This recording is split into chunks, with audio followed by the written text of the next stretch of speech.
जल बोर्ड दिल्ली सरकार के अंदर ही आता है। लेकिन इसमें चिट्ठी में क्या लिखा गया? दिल्ली जल बोर्ड ने सीधे सीधे खंडन किया है, आरोपों को नकारा है।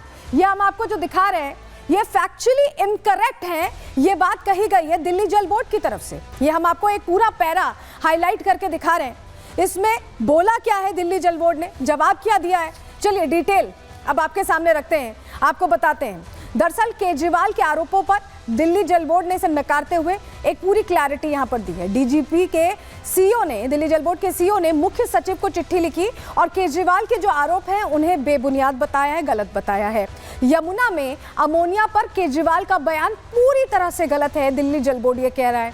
ऐसे बयानों से दिल्ली में डर पैदा होगा, क्योंकि दिल्ली के लोग तो यही पानी पीते हैं। ऊपरी रिपेरियन राज्यों से संबंध खराब होंगे, आसपास के राज्यों से संबंध खराब होंगे, ये भी दिल्ली जल बोर्ड कह रहा है। मामले को एलजी के सामने लाने का आग्रह दिल्ली जल बोर्ड ने कर दिया है। सीएस ने सीईओ का नोट एलजी को अब भेज दिया है। तो यानी दिल्ली जल बोर्ड ही खंडन कर रहा है कि ये जो पूरी बातें हैं इसमें सच्चाई नहीं है। दिल्ली जल बोर्ड खुद प्रश्न खड़े कर रहा है और दिल्ली सरकार के अधीन ही है। और ऐसे में मुख्यमंत्री आतिशी ये कह रही हैं कि ये सब कुछ तो दबाव में कहा जा रहा है। सुनिए जरा। भारतीय जनता पार्टी के जहरीले पानी भेजने का जो षड्यंत्र है उसका पर्दाफाश किया तो तुरंत भारतीय जनता पार्टी ने अपने एलजी साहब के माध्यम से दिल्ली सरकार के अफसरों पर दबाव बनाया।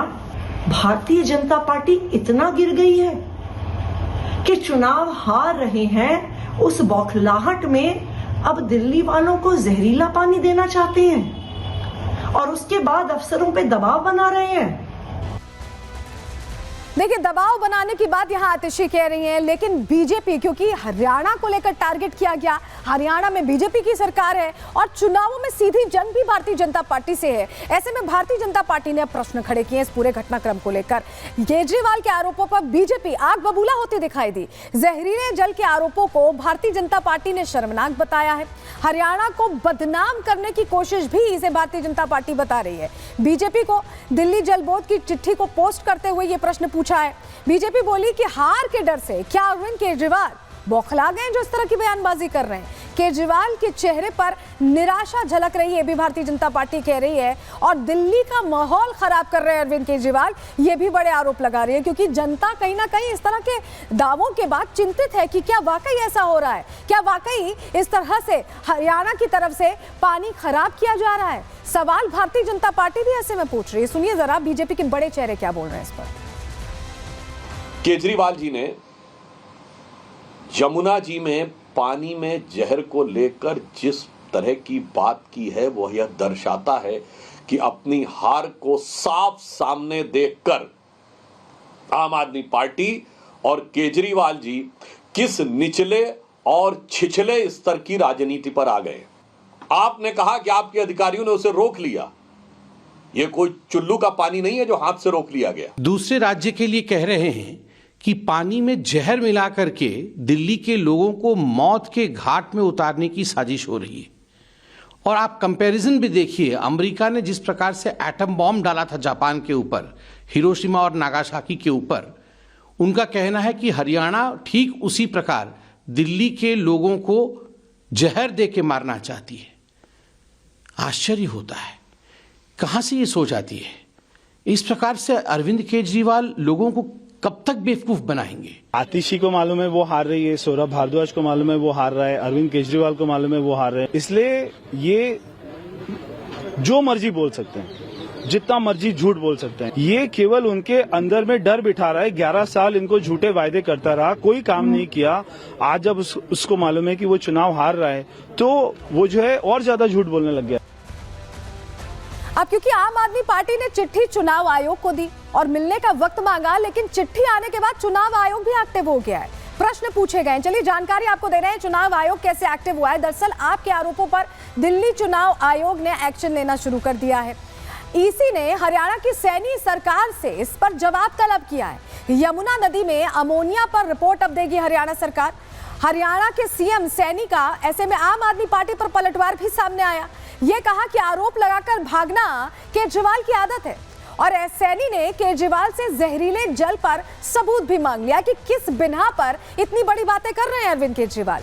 केजरीवाल पर मानहानि केस करने की भी बात कह रहे हैं सैनी। सीधे सीधे उन्हें बता रहे हैं कि अगर ये आरोप झूठे हैं तो मानहानि का दावा करेंगे। हरियाणा को बदनाम करने का आरोप लगा रहे हैं सैनी अरविंद केजरीवाल पर, क्योंकि अरविंद केजरीवाल ने बहुत बड़ी बात कर दी है। और ऐसे में अब आपको बताएं, क्योंकि हरियाणा पर आरोप लगे तो हरियाणा से प्रदर्शन की भी तस्वीरें सामने आई और ये प्रदर्शन आम आदमी पार्टी के खिलाफ किया गया। ये देखिए, इसे आम आदमी पार्टी हटाकर खास आदमी अरविंद केजरीवाल, ये बीजेपी के तमाम चेहरे प्रदर्शन के लिए बैठे, क्योंकि बीजेपी की सरकार पर ये गंभीर आरोप लगाया कि जल आतंकवाद फैलाया जा रहा है। इसको लेकर पुतला भी फूका, विरोध भी दर्ज कराया। ये तस्वीर हम आपको दिखा रहे हैं। और बड़ी बात यह है कि ऐसे में जब प्रश्न बार बार हरियाणा को लेकर उठ रहे थे तो नायब सिंह सैनी जो मुख्यमंत्री हैं वो भी सवाल पूछ रहे हैं, मंत्री अनिल विज भी सवाल पूछ रहे हैं और कह रहे हैं कि सबूत दे दीजिए अगर ऐसा है तो। सुनिए जरा। केजरीवाल बताए कि कौन सा जहर डाला गया, कितने टन जहर डाला गया, फिर बॉर्डर पर पानी को कैसे रोका, कोई दीवार बनाई, कहां बनाई, कितना समय लगा, कितना खर्च हुआ, और फिर हरियाणा ने तो कभी भी पानी नहीं रोका। तो जो पानी रोका इन्होंने वो कहां गया? इस जहरीले पानी से कितनी मछलियां मरी? दिल्ली के पूर्व मुख्यमंत्री अरविंद केजरीवाल ने आज एक बार फिर साबित किया कि घटिया और झूठ की राजनीति करने के मामले में उनका कोई सानी नहीं है। केजरीवाल अपने झूठे वादों से इस देश के वातावरण में जहर घोल रहा है। 10 साल तुम्हारा राजा दिल्ली में रह गया, तुम यमुना साफ नहीं कर सके और दूसरों पर दोषारोपण करते। और ऐसा नहीं है कि ये पहली बार हुआ हो जब यमुना पर माफी मांगी और उसके बाद हरियाणा को पिक्चर में ले आए, उस पर प्रश्न खड़े करने लगे, सरकार को लेकर कहने लगे। ऐसा बहुत बार हुआ है जब अरविंद केजरीवाल ने जो कुछ भी कहा है अरविंद केजरीवाल ने, वो उससे अलग चीज करते दिखाई दे। हम यूं ही नहीं कह रहे, आपके सामने जरा बहीखाता रख देते हैं कि कैसे ऐसा बार बार होता दिखाई दिया। देखिए, सबसे पहले आरोप लगाते ही यहाँ पर कहते हैं कि आरोप अगर लगे किसी मुख्यमंत्री पर तो तुरंत इस्तीफा देना चाहिए। ये पहले का बयान है अरविंद केजरीवाल का।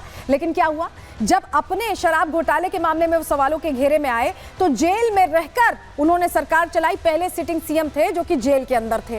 कांग्रेस से गठबंधन नहीं करूंगा, ये बार बार अलग अलग मंचों से चुनावों से पहले उद्घोष उनकी तरफ से किया गया। लेकिन फिर क्या हुआ, 2024 में लोकसभा में कांग्रेस के साथ अब तो इंडी गठबंधन का हिस्सा है, दूर जरूर है लेकिन पास भी हुआ करते थे। सीएम को बड़े आवाज की जरूरत नहीं होती क्योंकि मुख्यमंत्री तो जनता का सेवक होता है, ये बात कही गई अरविंद केजरीवाल की तरफ से। लेकिन फिर क्या हुआ, सीएम रहते शीश महल बनवाया, बहुत सारे आरोप लगे, कहा गया आलीशान बंगले में रह रहे थे। सीएम बनने पर सुरक्षा और गाड़ी नहीं लूंगा। आपको याद है उनकी वो नीली वैगनार, मुझे याद है, शायद आपको भी याद होगी, वो नीली वैगनार में चला करते थे। लेकिन उसके बाद क्या हुआ, सीएम बनने पर सुरक्षा भी ली और गाड़ी भी, दोनों ली। इसके अलावा दिल्ली में प्रदूषण का जो मसला है ठंड के साथ उठता है। अभी शुरुआत में ठंड जब शुरू हुई थी तब यह मसला उठा था। पहले क्या कहते थे कि दिल्ली में प्रदूषण के लिए पंजाब जिम्मेदार है, बार बार पंजाब कहते थे, और अब तो पंजाब में सरकार है। ऐसे में बात कैसे बदली, पंजाब में सरकार बनी तो हरियाणा को घेरने लगे कि हरियाणा में पराली जल रही है इसलिए दिल्ली में प्रदूषण है। तो समय समय पर मौसम देखते हुए रंग बदलना अरविंद केजरीवाल के लिए ये कोई नई बात नहीं है। और ऐसे में अब यमुना के मुद्दे पर भी वो रंग बदलते ही दिखाई दे रहे हैं।